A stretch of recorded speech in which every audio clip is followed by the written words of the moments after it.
All right, everybody, welcome back to Tracklandia. We got a great evening planned for you. Lots of announcements, some special guests on the docket. Go ahead and give yourselves a round of applause for being part of the Portland running community. Yeah, that's not for me. That's for you. Okay? Thank you for doing that for yourselves. So tonight we have Masters World Championship gold medalist Dave Clark in the building. We'll be talking to him. And we also have World Indoor Championship sixth place finisher in the 1500, Sinclaire Johnson is here as well. All right, Kristen Rohde, we're also honoring her this evening. She could not make it, but silver medalist in the Masters 1500. Round of applause. Yeah. And then we're also going to go down this Portland Masters Indoor World Championships hardware hall here because we've got a bunch of names on the list. So we had Bowerman Masters Team Cross Country Gold. That's not under a roof. They had a cross country championship as well, coinciding with the indoor championship. Matt Farley with individual cross country silver. Arlen Bauman, individual cross country silver medal as well. The Bowerman Masters team, another Bowerman Masters team, cross-country silver medal, and then Greg Mitchell, indoors, an individual 3,000-meter silver medal. So lots of hardware coming from the Masters Indoor Championship and cross-country championship.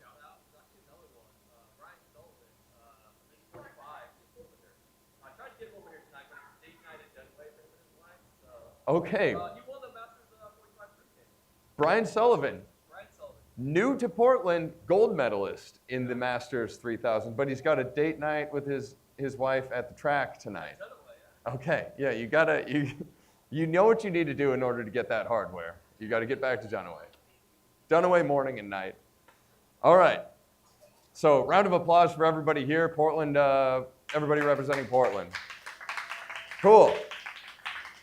Okay, we've got some housekeeping items before we bring our guests up. First, we want to recognize Emily Infeld for her last 8 days of racing. Local to Portland here, she went down to the 10 Sound Runnings event at the tiny little sleepy town of San Juan Capistrano. Ducked under 31 minutes for the first time, 30:59, for a 10,000-meter PR. So that was a fantastic job. Later in that week, she got a call on Wednesday night by the folks at Grand Slam Track, Kyle Merber specifically, who said, hey, can you get on a plane down to Kingston, Jamaica, because we'd like to bring you in for the 3,000 and 5,000 meter double. That would bring her total slate of racing to 18,000 meters in 8 days. So she took to the track, windy conditions, got an 8th place in the 3,000 meters. So that was last in the lineup for the first race. And for those of you who know Grand Slam Track, the inaugural event, you've got 2 races. So she was sitting at $10,000 collecting that if she just stuck in her 8th place position. But on a windy day on Sunday in the 5,000 meters was second. On the 5,000 meters, she climbed all the way up to 4th place and then ended up taking 5th place overall with the combined scoring event, doubled her winnings, took home $20,000. So big round of applause to Emily Infeld. Fantastic week there. And she's putting her feet up in Portland right now, back home. Also, Howard Lau was down there too, the Portland Track photography chief. Took some great photos from Kingston, so make sure you check those out. But good to have representation at Grand Slam Track. Okay, moving on, Portland Track Festival. Portland's meet will take place June 14th and 15th. You already know that. It'll be back in the Electric Forest this year, where memories are made, dreams come true. So be sure to be there. Remember, this is Portland's meet. It's a chance for Portland to show out to the world. We broadcast free all over the globe, reaching 5,000 countries. Okay, each one of them, you can tune in. I think last year there was we had over 100 countries tuning in to Portland Track Festival. So it's a chance for us to show what our community is, how we get down here in Portland, and we want all of you to show up. because you make Portland what it is. And this meet is about bringing, showing out and bringing Portland's culture and spreading it far and wide. So that's something that we want to do. We bring the best here, and then we show the world our best too. So let's do it. Like I said, free live stream this year. We've got a lot of exciting things coming up. We'll be making announcements leading into that, so keep tabs. Summer series, we've got 4 dates this summer to come out and play track. Lauren Ross, she'll be heading them up, managing the summer series along with help from Peter Bromka. But introduce track to all your friends. We haven't had an all-comer series in Portland before, and we did it last year. Lauren got it off the ground, and it was super successful in my opinion. We brought new people into the sport, but also showed the really serious people involved in the sport. You don't have to be so serious all the time. You can get out there, and if you're a marathoner, Scott Fauble and I ran a 4x100 together. So you can go out there and just play, and that's what I love about it. Bring all your friends. Look at those dates. We've got dates on the calendar right now for those events. Look at portlandtrack.com. More to come. Another thing that we're trying to boost, women's representation in the series, because last year women made up about 1/3 of all the participants, and we want to even that out. So bring your friends out there. Bring more guys too. Let's just get everybody in Portland to hit the track. We've got 8 lanes. Stumptown, July 19th, back by popular demand. More info on that's coming soon. And that'll be 2 weeks out from USA's, which is taking place in Eugene. So it'll be a good chance for a tune-up and throw some marks up on the board. All right, enough of me just jib-jabbering up here by myself. Let's bring up World Masters 1500 gold medalist and member of the Rose City Track Club, Dave Clark. Come on up here, please.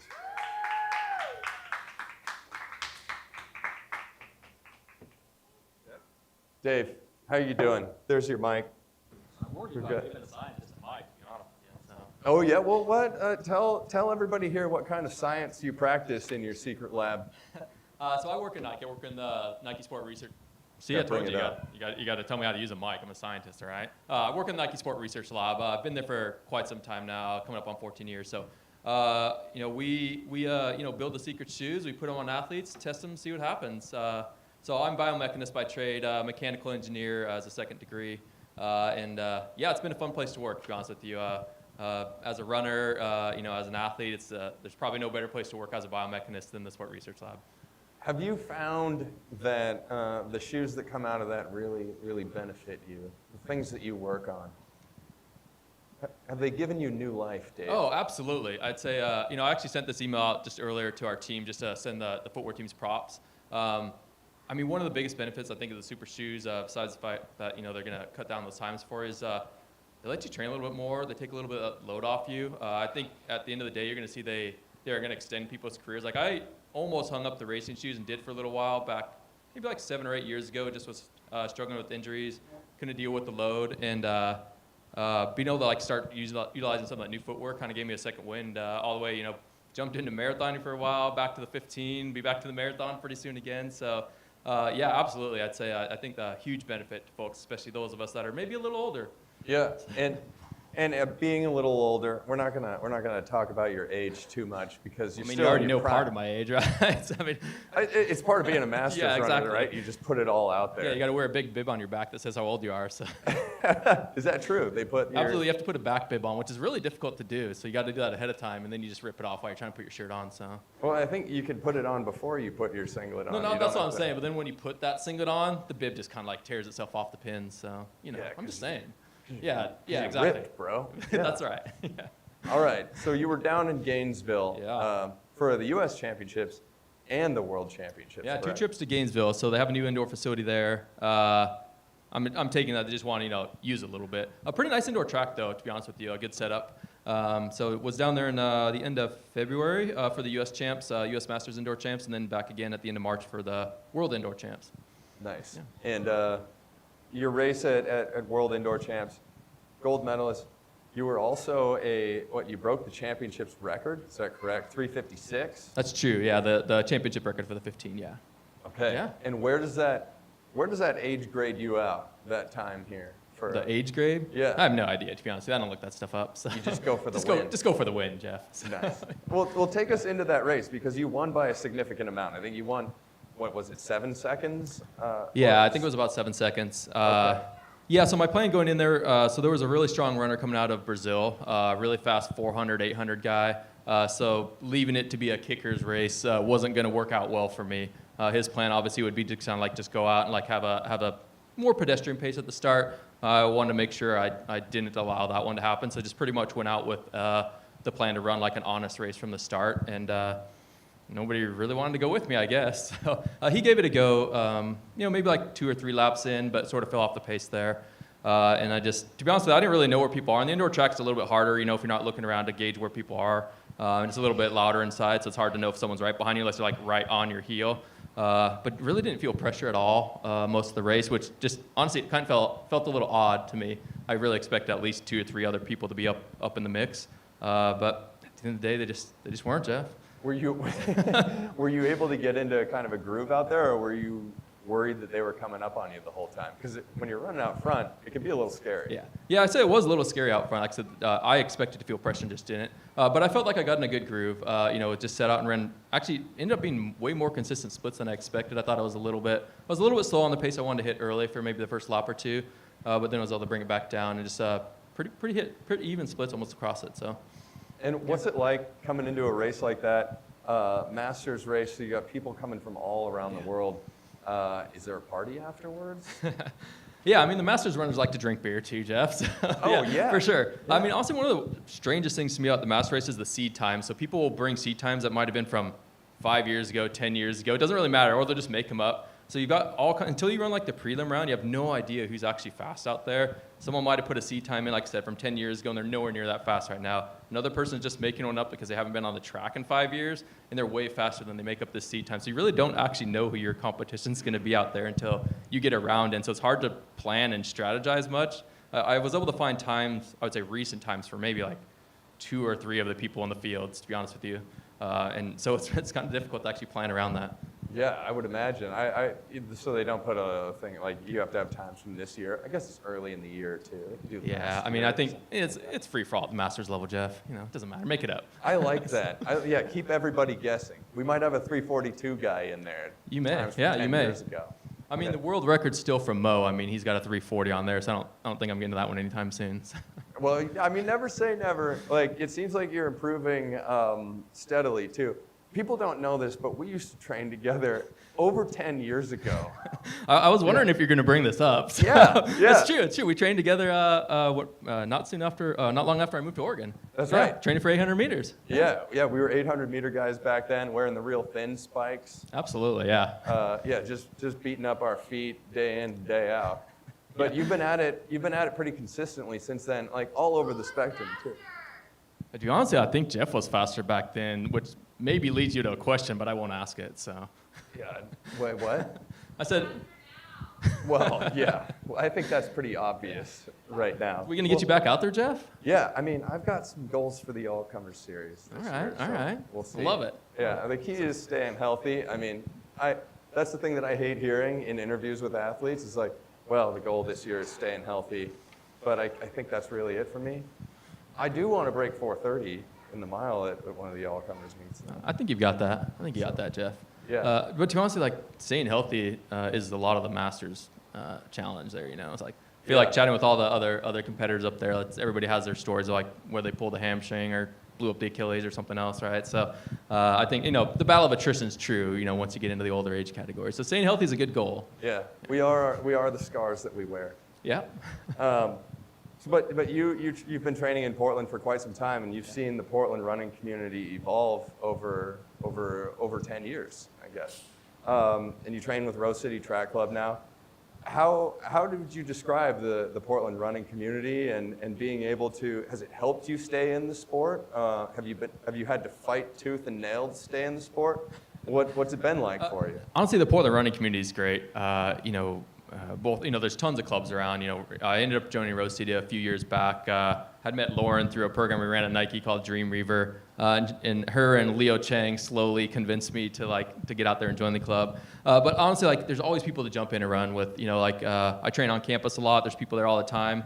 I see Sinclaire and Craig out there. I feel like I was having a really terrible workout a few weeks back, and they were out there, bloody towels all over because they were doing their lactate testing. And I just remember I'm just having an awful day out here, and they're just crushing their 8s or Ks, whatever they're doing for their lactate testing, going like, wow, this is miserable.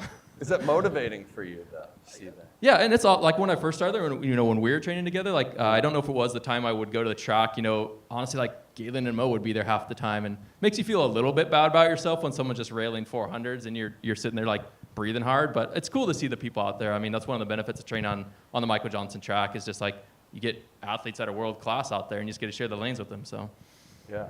And then, so you obviously kicked ass in the 1500.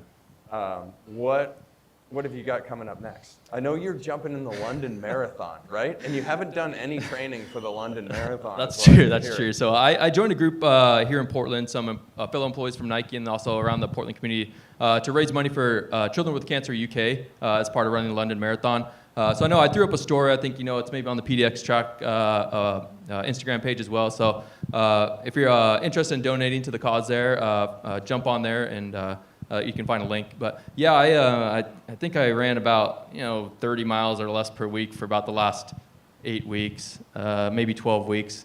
Yeah. Until Sunday, I'd only done a 12-mile run with Lauren.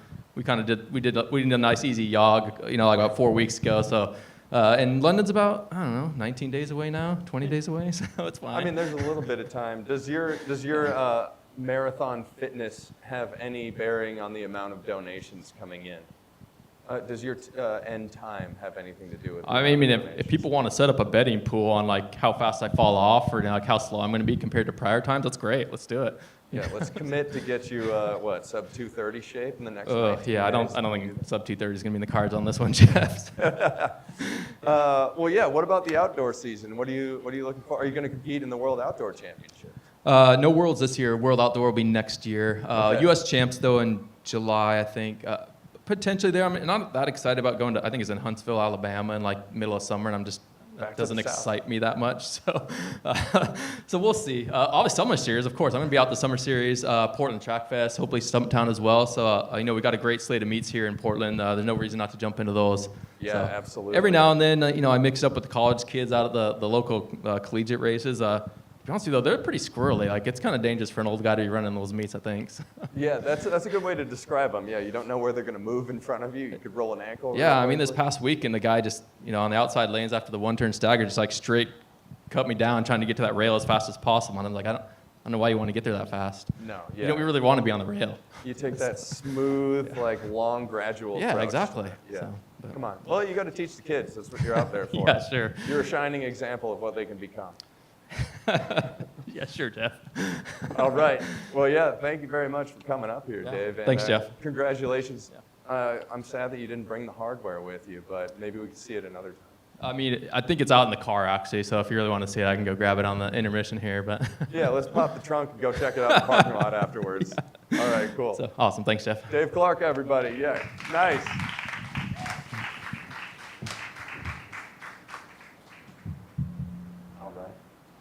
Cool. That was Dave Clark, everybody. Get to know him. Represented you out in Gainesville, Florida, Masters Championship. So next up, though, we have your 6th place finisher in the World Indoor 1500 meter final in Nanjing, China, silver medalist at the U.S. Championships and or indoors this year, and 2022 national champion in the outdoor 1500, Portland's own Sinclaire Johnson. Come on up.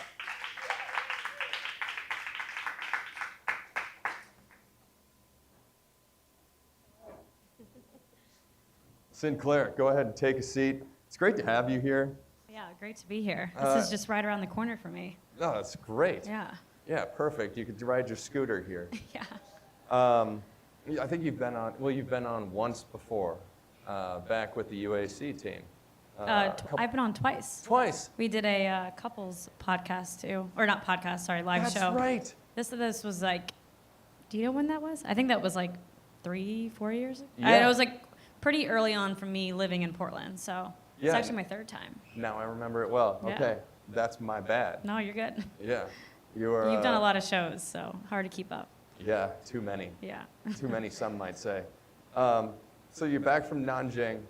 You've got 6th place in the World Championships Indoor 1500. Tell me a little about your travel trip over there. Actually, let me start out.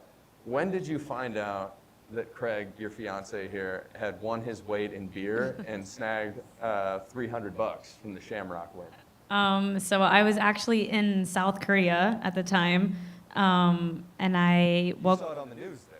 No, I woke up to a text and he just said I did it, so I assumed that meant he won. Mm-hmm. But I quickly FaceTimed him, and yeah, he was bringing back the beer to our place. So yeah, it was cool to see. Because originally we were supposed to travel together, and he Yes. said, "Well, you're leaving on Saturday. The race was Sunday." So he was like, I'm going to stay back. I have to do this race with my friends. I have to do the Shamrock 8K, defend my title. I was like, you're going to make me travel 19 hours by myself. He said, yeah. So I'm just glad that he ended up winning, and it was worth, staying back. Yeah, absolutely. So he FaceTimed you as he was bringing the treasures Yeah, back home. yeah. I got to wake up to that on Sunday morning, so that was cool. I mean, you should have seen him. They built a seesaw up there, and they put it up on the stage. Yeah. And he was leaning back, too, so he probably got like 200 pounds of beer. Oh, instead of- yeah. I don't know how calibrated that seesaw was, but Yeah. I think they got well over his weight, probably twice his weight in beer. Yeah, do you still have some sitting around? Oh, yeah. Okay. Still a lot, yeah. Nice. Well, it's nice that you were able to get some afterwards, Yeah. too. But back to Nanjing. So you made World Championships, too, by placing in New York this year. So you had a fantastic indoor season this year. What was Nanjing like as a city, I guess, to start out with? Let's paint the scene of where you were here. Yeah, so honestly, being on the West Coast, it's really easy to get to Asia. So I just had a quick flight up to Seattle, 11 hours to South Korea, and then 2 hours to Nanjing, which was, in my opinion, not that bad because there were people coming from the West Coast that had, 14, 15-hour long hauls. So From the East Coast. Or from the East Coast, sorry. Yeah. Yeah, from the East Coast. So I thought it was pretty easy, and I honestly felt like I adjusted. I didn't feel like I had any jet lag. I don't know if that was weird or not, but I felt like it was, really easy to adjust. But Nanjing was, I would say, an interesting city. It was definitely, I didn't really have much of a picture in my mind of what Nanjing was going to look like. I've seen pictures of Beijing and Shanghai where there's, millions and millions of people. And I don't know if it was just like the location that we were in because they kind of put us a little outside of main town, Nanjing. But it made, the whole meet set up really, really nice because we could just go straight to the track, which was only a mile from our hotel. You were uptown Nanjing. Yeah, we were Not- uptown. You were like in Yeah. Newtown, Nanjing. Yeah, Oh, okay, yeah. Yeah, not downtown. Yeah, not downtown. No, Yeah. no. We I did hear get to you. go into town one night, and it was cool walking around, and seeing the temples and a lot of street food with buns and dumplings and stuff like that. But Did you keep the street food till after? yeah, the I race? didn't eat any street food. Craig did. He ate I think it was a crab dumpling, and I was like, I don't think I'm gonna do that before my race. So Well, Craig I was stuck one to of ours. I stuck to the dining hall food. Was honestly really interesting too. The Chinese, they eat every single part of every single animal you can imagine. So I respect there was there was duck heads, like literal duck heads just sitting in the stew. I didn't go for that, but just to paint the picture of what our dining hall looked like every night. Well, maybe if you add that into your regular diet, you would do it. Yeah, next yeah, time, right? yeah. I mean, Stick the with what food you was like. good. It was just sometimes you just didn't know what you were eating because the translations were really funny, and I think they probably just used Google Translate to literally translate what things were, and so sometimes I think there was a pot of, it looked like clams or something, but the translation just said the taste is fried. All right. So I don't know what kind of animal or fish or crustacean or whatever it was, but Hey, the taste is fried. Yeah, so. what does it matter if Yeah. the taste is fried? Yeah. That sounds great. Yeah. Well, yeah, back into the track here. So what were your goals heading into this race here? This is a world championship, and you made it through the rounds into the final. You step on the line with the best in the world here. What are your goals as you jump in there? Yeah, so I went in with the goal of getting a medal. So I think that my training and kind of where my confidence was at and kind of where I'd been racing at previously had showed me at least that that was kind of what I was capable of on the day. But it's a weird thing running where you can feel very prepared and sometimes you step on the line and the race starts and it's very much not your day. And that's kind of what I experienced in Nanjing, unfortunately. I just really quickly just knew it was going to be a hard day. I was going to have to really, really fight. So, and it was not a slow race. It went out really, really quickly. Yeah. And so that's also hard to navigate. I think, had I been feeling like myself, my plan was to go with whatever Gudolf was going to do, whether that was 60 or 75 or, whatever. Because I kind of have been in a lot of these race scenarios before. And I just think that you kind of have to just go with whatever pace it is. And a lot of times, they'll slow down. But that's basically the best way to give yourself the best chance at, fighting for first, second, or third. So, it was tough to have to kind of go in my plan B and then kind of, work through some real pain really early on in the race. But I am proud of the way that I did stick through it when, it's easy to want to give up and throw in the towel when you're feeling like that. So I guess a 6th in the world on a bad day is definitely not a bad place to be. But I think that, I wanted more for myself for that day. And I think going into previous championships, I've always said like, oh, I want a medal. But this was kind of the first championship where I truly believed that I could get a medal, and I'm not just saying it. So that was always that was a little disappointing for sure. Well, 6th in the world is fantastic, and I know you too. You're right in the thick of it, and you're parsing hairs too, and these places are so close. And, I mean, we're super proud of it, bringing that back to Portland. Yeah. Gudolf Sagai went out in 60, right, for that, and then she held on, ran 3:54, so close to world record, nearly world record pace. Yeah, I can confidently say it was not in 3:54 shape, but I think, second and third were 3:59, and I think, on a day where I was feeling good, I definitely could have done that. So, that's always, it's a little hard of a pill to swallow, but it was good progress nonetheless, so. Yeah, and we know that, let's see, going out in 60, that's a tall task. Yeah. We saw in, 2 years ago at Portland Track Festival, I think Carissa went out in 60 and held on for 4 flat. So the 1500 has changed a lot in the last couple of years, especially, men's and women's side. But it's different for both sides right now. Yeah. Women has gotten so much faster. So I remember we talked before, and it was like, you got to be able to close in 60. And you've done that. Yeah.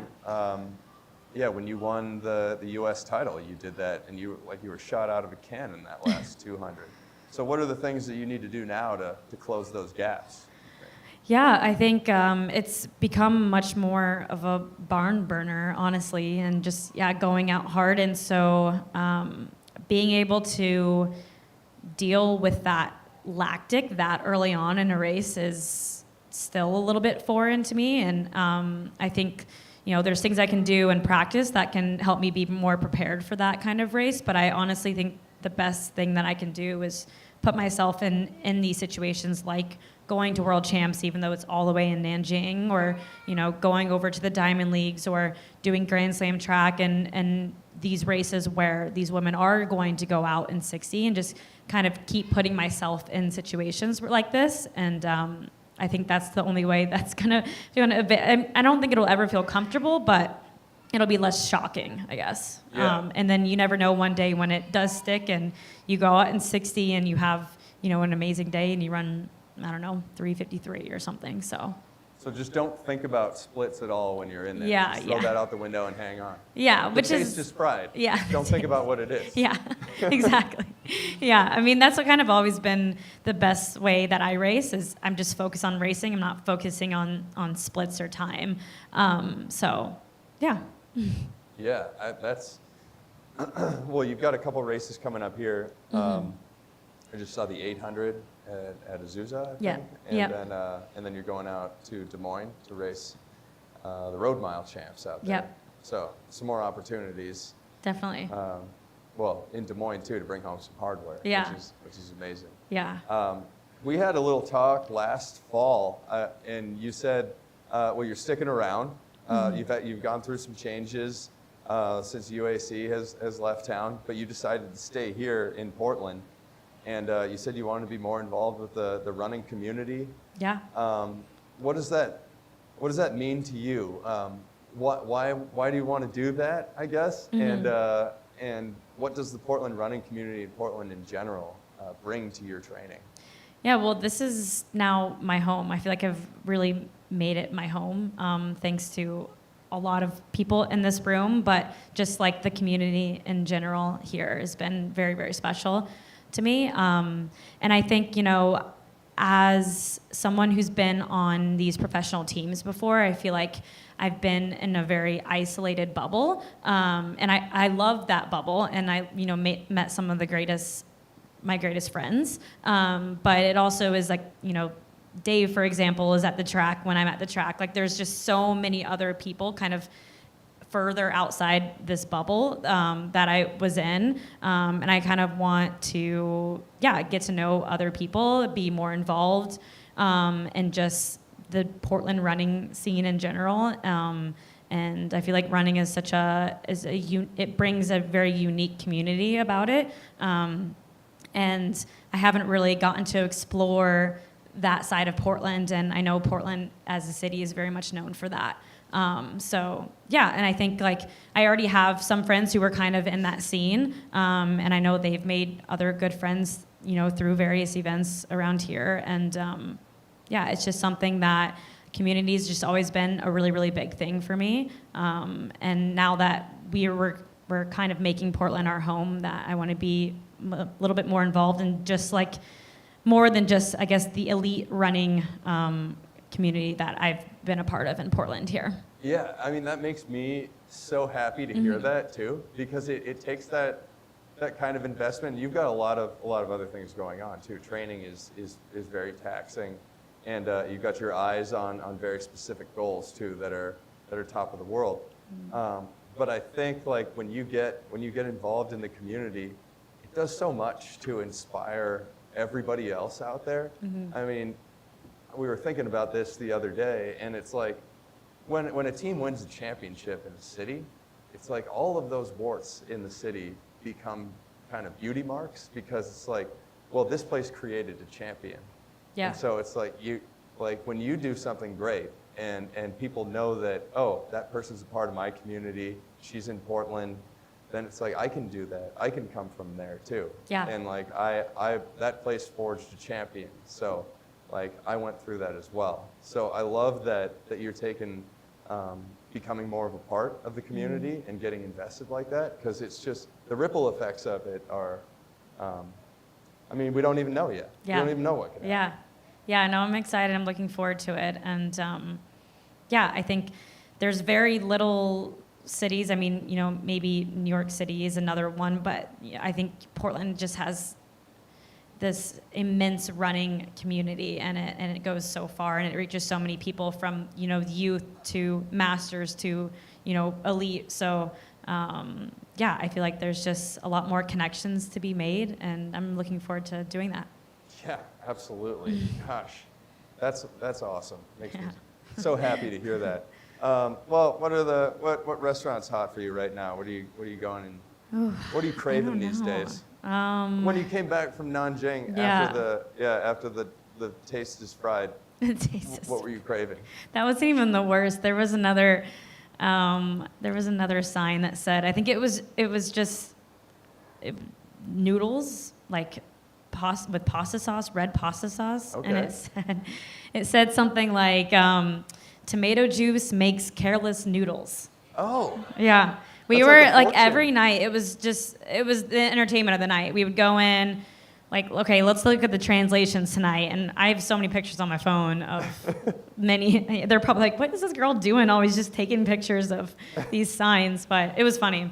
But I do feel like the one thing that I crave when I get back to the U.S. is Mexican food, because I Yeah. don't feel like there is is good unless you're obviously in Mexico itself. But so that's like the one thing I do crave here when I get back. But we went to Taiwan like right after China for a few days to just check it out, and the food scene was incredible. So I didn't feel like when I got back I was really craving. I don't know. I felt like I got satiated there after China, eating the dining hall and eating, the Taste is Fried and the careless noodles. So the careless noodles. yeah, I definitely yeah. But yeah, it was a great time though. I feel like that's something that one of my teachers called me when I was Yeah. in high school. Careless noodle. Yeah. You're nothing but a careless noodle. Dang, that's kind of mean. I know, yeah. Yeah. I grew up in a tough spot. Yeah. Yeah, well, well, give us a restaurant. Oh, a restaurant. I don't even know where we ate when we got back. What is your go-to Mexican food spot here in town? Honestly, we really like Matador. Yeah? Only because of the happy hour food is really, really good there. Yeah, But I do love Por Que No Porque No's great. for their tacos. But yeah, I feel like those are probably our two go-tos. But I think we've been really big into pizza lately. Nice. There's a new pizza spot that opened up by our place called the Crust Collective. Okay. Really good pizza. So I mean, I don't know if you know this, and this will infuriate New Yorkers. because Oh. It always does when I tell them this, but Portland was ranked the #1 pizza city in the country. that's hilarious. Yeah. I mean, there are really good pizza spots. There are. Yeah, I mean, what's that? Lovely's 50/50 is really Oh, so good. Yeah. Even what's the place that the Ken's Artisan? Ken's Artisan. Yeah, that place is really good. What, ranked top 10 in the world, Yeah. I think. Yeah. Yeah, well, By the council in maybe. Naples. Yeah, really. Yeah. Maybe the New Yorkers are just jealous, They I think so. Because they're known for their New York style pizza, but I guess we do pizza better. Yeah, well, they can come out for the Portland Track There you go. Festival and sample the fares. Yes. I'm not sure what tickets are looking like right now, flights, but if you check Google Flights, Yep. is that what you usually Oh do? yeah, Google yeah, I Flights? love Google Flights. Yeah, go to Google Flights and see what the flights are like from New York to Portland, June 14th, 15th. See all of us, eat your pizza, There you go. and yeah, you'll be there. I don't know if I will. I know. All right, well, Yeah. yeah. I know. I'm thinking about doing a little Europe stint. Those like first 3 weeks in June. But if I am here, I will for sure. We'll put you on a big screen somewhere. Yeah. Okay. Sounds good. All right, congrats again. Thank you. And yeah, we'll be cheering you on. Thank you. Sinclaire Johnson, everybody. All right, that's it for our show tonight. Thank you all for coming out. And thank you to Great Notion, as always, for hosting. Great beer here, so you're going to want to fly out and check that out, too. We'll see you next time. Tracklandia, thank you to Portland Track as well. And good night, everybody.